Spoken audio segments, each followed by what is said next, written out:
Hello friends, आज हम आपको बैच बूथ 2017 की एक्सप्लेनेशन देने जा रहे हैं। तो ये कहानी शुरू होती है एक हॉस्पिटल से, जहां हम एक कपल को देखते हैं, रीडर और उनकी पत्नी। इनका एक बेटा था और दोनों इस बात से बहुत खुश थे। रीडर एक पुलिस अधिकारी था, जिंदगी बहुत अच्छे से चल रही थी। रीडर को काम के लिए बाहर जाना पड़ता है। उनकी पत्नी उससे कहती है, कृपया जल्दी वापस आओ, क्योंकि आज हमें अस्पताल से घर जाना है, अभी कुछ टेस्ट बाकी हैं।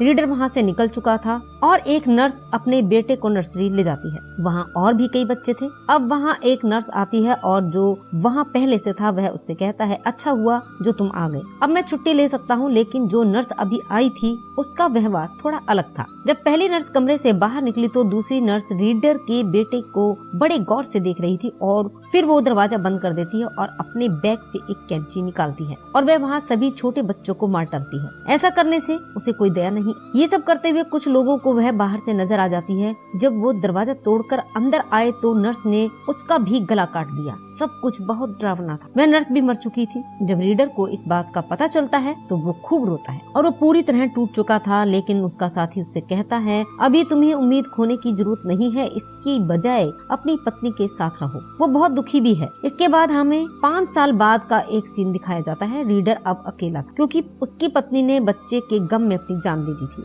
इसके बाद हमें एक पैरानॉर्मल इन्वेस्टिगेटर दिखाया जाता है। वह भूतों से बात कर सकता था। उसका नाम इवान था। उसका फोन आता है। उन्हें बताया जाता है कि दुनिया में कुछ ऐसी घटनाएं हुई थी जिन्हें समझना बहुत मुश्किल था। थाली में एक बच्चे ने स्कूल में फायरिंग कर कई अन्य बच्चों की जान ली थी। ये मामला अब रीडर को दिया गया है। फिर हमें महिला दिखाई जाती है। उसका नाम एलेना था। वह अपने घर में कुछ सामान लेकर आई थी। तभी उसका बेटा उसके पास आता है। वह कहता है कि माँ, मैंने एक बुरा सपना देखा है। शैतान मेरा पीछा कर रहा था और मैं उससे दूर भाग रहा था। एलेना अपने बेटे को शांत करती है। वो कहती है, बेटा ऐसा कुछ नहीं होता और ऐसी बातों के बारे में मत सोचो। एलेना की एक बहन थी। उसका बेटा भी उसी स्कूल में पढ़ रहा था जहाँ एक बच्चे ने सभी बच्चों की जान ले ली थी और एलेना की बहन का बेटा भी मर चुका था। वहाँ हम रीडर को देखते हैं जो इस मामले की जांच करने के लिए स्कूल गया था। वो हर चीज की जांच पड़ताल करता है। वहीं बच्चे की माँ को भी बुलाया जाता है। वो बच्चा जिसने सभी को मार डाला था। रीडर उससे पूछता है, क्या आपका बेटा ड्रग एडिक्टेड था? ये वह किसी पंथ से जुड़ा था, ऐसे लोगों के साथ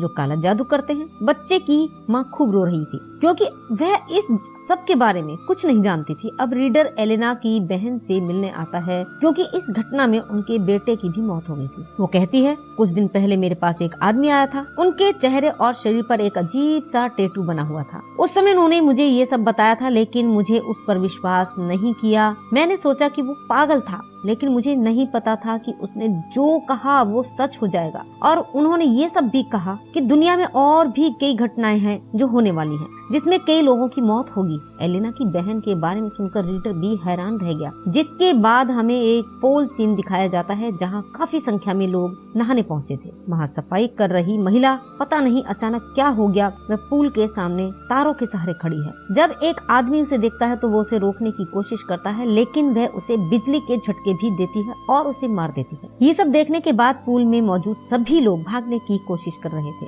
लेकिन महिला उन तारों से पानी में कूद गई थी। पूल में सभी लोगों की मौत हो गई थी। रीडर को भी इस बात का पता चल जाता है, इसलिए वो जांच के लिए आता है। पैरानॉर्मल इन्वेस्टिगेटर इवान भी थे। कौन जानता था इन बातों के बारे में? रीडर को लगा कि ये केस बिल्कुल वैसा ही है जहाँ कातिल सबसे पहले लोगों को मारता है और फिर वो बाद में खुद को मार लेता है। इवान उसे बताता है कि ये किसी बुरी शक्ति का काम है, लेकिन रीडर इन सब बातों पर विश्वास करने को तैयार नहीं था क्योंकि वो ऐसी बातों में विश्वास नहीं करता था। इवान उसे याद करने के लिए कहता है, 5 साल पहले की बात है, अस्पताल में हुई घटना जिसमें आपके ही बच्चे की मौत हो गई। मुझे लगता है कि ये दोनों मामले बिल्कुल ऐसे ही हैं। इवान कहता है कि ये किसी ऐसी शक्ति का काम है जो पहले व्यक्ति को नियंत्रित करता है और फिर सबको मार डालता है। चलो एक औरत के घर चलते हैं। जादूगर कौन था? वो उसे अपने कार्ड के साथ बताती है कि दुनिया शैतान से प्रभावित हो रही है, कोई पंथ नहीं है, लेकिन शैतान खुद दुनिया में आता है और लोगों को नियंत्रित करता है और फिर अपने से आगे के लोगों को मार डालता है। फिर जादूगरनी के घर में सब कुछ चलने लगा। ऐसा लग रहा था मानो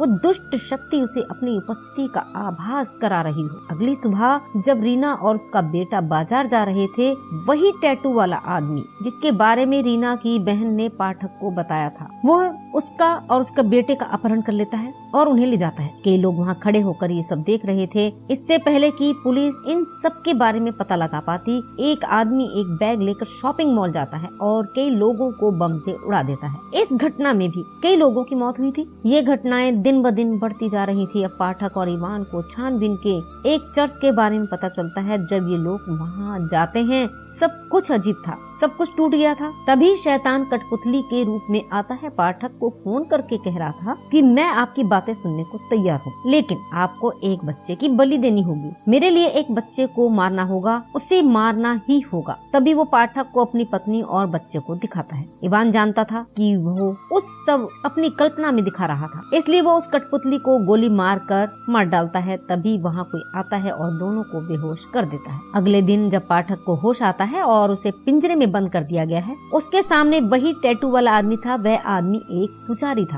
वो पाठक को बताता है कि सब शैतान द्वारा किया गया है और मैंने अपने प्राण के लिए शैतान से एक सौदा किया। उसके बाद शैतान मुझे कभी नहीं मार सकता था, लेकिन ये मत सोचो कि मैं शैतान के साथ हूँ। पाठक ने सोचा कि इस पुजारी ने इवान को मार डाला, लेकिन वो उसे दिखाता है। वो कहता है, देखो वो और उसके साथी एलेना भी सुरक्षित है। पुजारी का कहना है कि शैतान नहीं चाहता कि हमारे भगवान का पुनर्जन्म हो और इसलिए वो सब कर रहा है। मुझे इस सब के बारे में पता है, इसलिए शैतान लोगों को मारता है। अब ये तय करता है कि सभी लोग एलेना और उसके बेटे को बचाएंगे। ये सभी लोग उसे एक सुरंग के जरिए सुरक्षित स्थान पर भेजना चाहते थे, क्योंकि जब शैतान ने पाठक को एक बच्चे की कुर्बानी के बारे में बताया, वो बच्चा कोई और नहीं बल्कि एलेना का बेटा था। इसलिए ये सभी लोग उसे बचाना चाहते थे।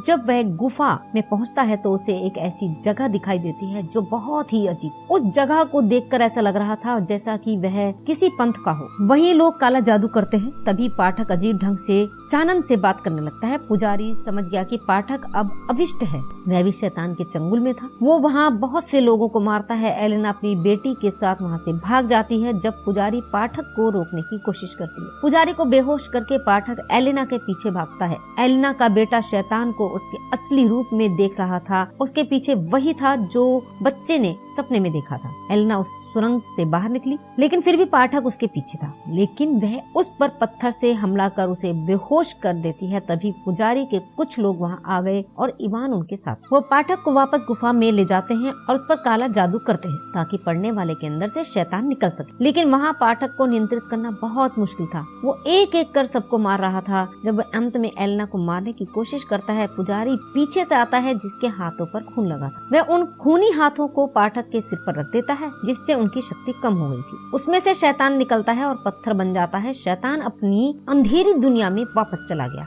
दरअसल जिस पुजारी के हाथ पर खून लगा था वह एलेना का बेटा था, लेकिन वो नहीं मरे। उसने सिर्फ अपने हाथ काट लिए और उसका खून ले लिया। अब सब सुरक्षित थे। अंत में ये दिखाया गया है कि इवान बैठा था। वह अपने साथियों को शैतान की कहानी सुना रहा था। वो ये भी बताता है कि वह पाठक के अंदर शैतान था। पाठक ने अपने जीवन में अनेक कठिनाइयों को देखा था। वो अपने साथियों से कहता है कि अब कोई भी दुष्ट शक्ति पाठक को वश में नहीं कर सकती, लेकिन अब वही है जो हमें बचा सकता है, क्योंकि अभी और भी बहुत सी मुश्किलें आने वाली हैं। और इसी के साथ दोस्तों ये कहानी यहाँ समाप्त होती है। हम फिर मिलेंगे आपसे अगले वीडियो में। तब तक नमस्कार, धन्यवाद।